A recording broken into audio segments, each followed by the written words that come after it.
This is Pulsar's first gaming mouse, the XLITE, and this video pretty much represents a better late than never look at it, since what you're seeing on screen is effectively a pre-release sample that I've had since March. This means it was put together by hand for testing purposes, but performance-wise it should be pretty much identical to the final product, which is a good thing considering it's effectively flawless in-game. In the box I received the mouse itself, some rubber side grips, and their ingenious micro bungee. This is a bungee I've been using longer than I've used the mouse itself, and that's due to my current desk setup, making the Command 2 less viable thanks to my huge Go XLR. With some rounding, the XLITE comes in at a length of 124mm, height of 43, and width at the grip position of roughly 60. For lack of a better description, it's essentially identical in shape to the Zowie EC2, and it's ridiculously well balanced and lightweight, coming in at just 48 grams. Like me, you're probably expecting horrific build quality to hit that value, but that really is not the case. There's no creaking, rattling, or accidental side button actuations when squeezing, or at least on the top and sides, because I wouldn't test the limits if we decide to push in from the bottom, which is both pointless and stupid anyway. I also love the fact they haven't opted for your traditional circle or hexagonal holes as well, and I just can't understand why it's not flimsy.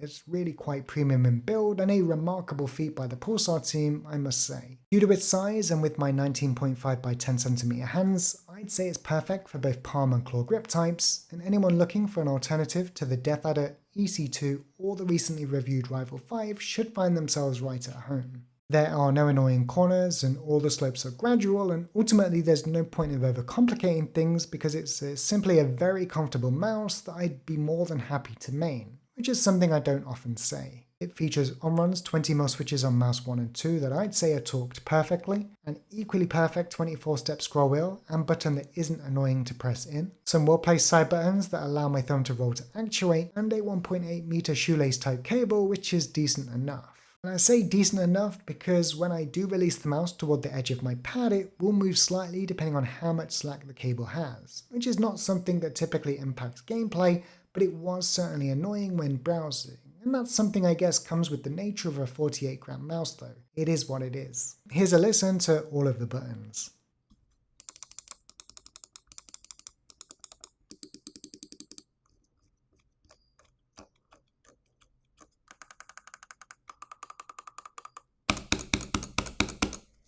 Underneath you'll find 4 100% PTFE mouse feet and sensor ring. This is probably my one point of complaint for the sample because they do scratch on the surface, but looking at all other reviews of the final retail version, improvements were already made for release, and particularly on the new white variant, which I'd love to try.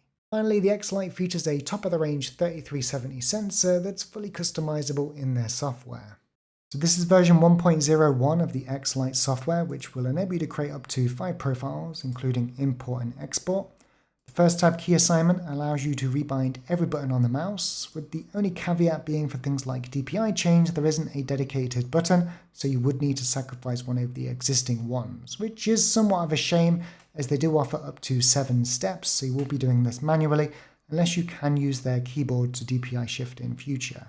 But it looks like there's supposed to be X and Y, but that isn't enabled, but you do get steps of 50 all the way to 20,000, which is nice because some games still require you to use 400 just because of terrible in-game sliders. In the parameters you have ripple control, so if you enable this you'll get smoothing, i.e. input lag, which can be useful for the ridiculously high DPI values, but providing this is disabled you have no smoothing at any step. You've also got angle snapping, which is nice, and polling rate 125 to 1000, to which you should just use 1000. Other points of note here is debounce time, increments of 2 all the way to 20 milliseconds. I've had no double clicks at 2 milliseconds for the last week, but if you experience them in future, you can at least increase it a little bit until you don't get it. And finally, lift-off distance, to which there's 2 steps. And again, we'll look at this shortly. Final tab is macro. Never used that on any mouse ever, but hey, it's here and that's nice, and that kind of rounds up the software. Everything you could probably need, with the exception of the DPI button physically on the mouse, which is the only letdown. Otherwise, job well done. Anyway, since this is my first Pulsar product on the channel, let's perform my usual in-game test to determine an expected level of performance. First up is mouse acceleration and moving the XLITE from left to right of my MPX 390 mousepad, both slow and fast, shows that we end up in roughly the same place.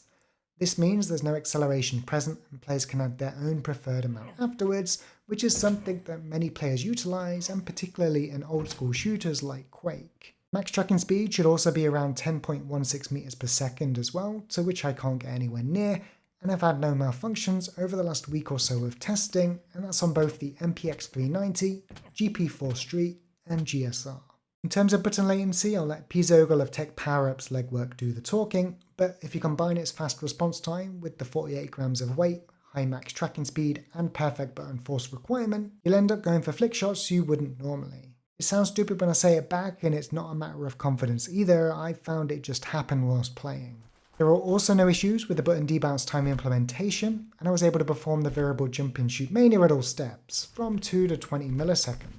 Your jump height is directly influenced by how long the mouse button is held down, i.e. I can mini jump without issue, as demonstrated in the video by spamming it.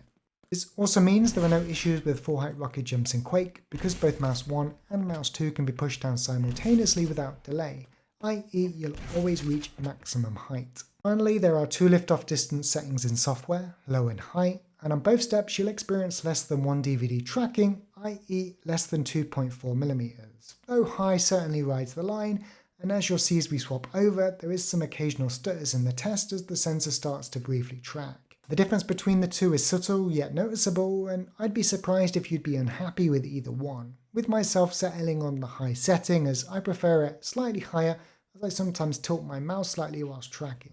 So my final thoughts, well, let's get straight to the point.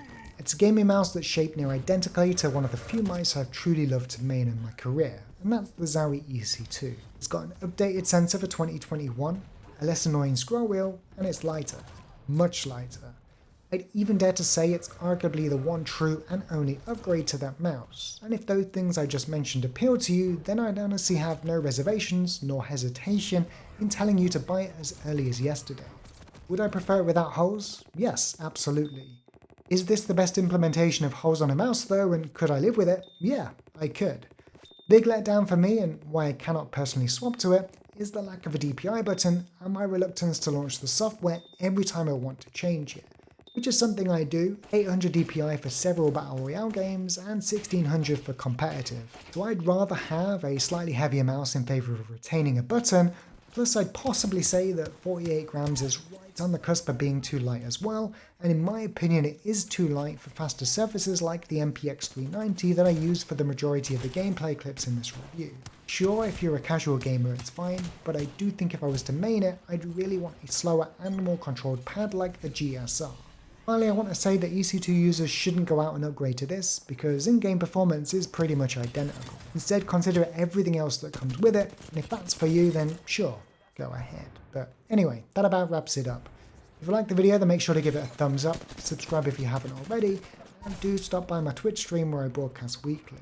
Huge thanks to Pulsar for sending out the mouse back in March. Apologies it's taken this long to get out, but hopefully it's going to be well received by all of you out there. And if you want me to review some of their future products, let me know down below and I'll definitely ask them. Now though, make sure you leave any questions or comments down below and I'll get back to you, and take care, keep gaming, and I'll catch you in the next video.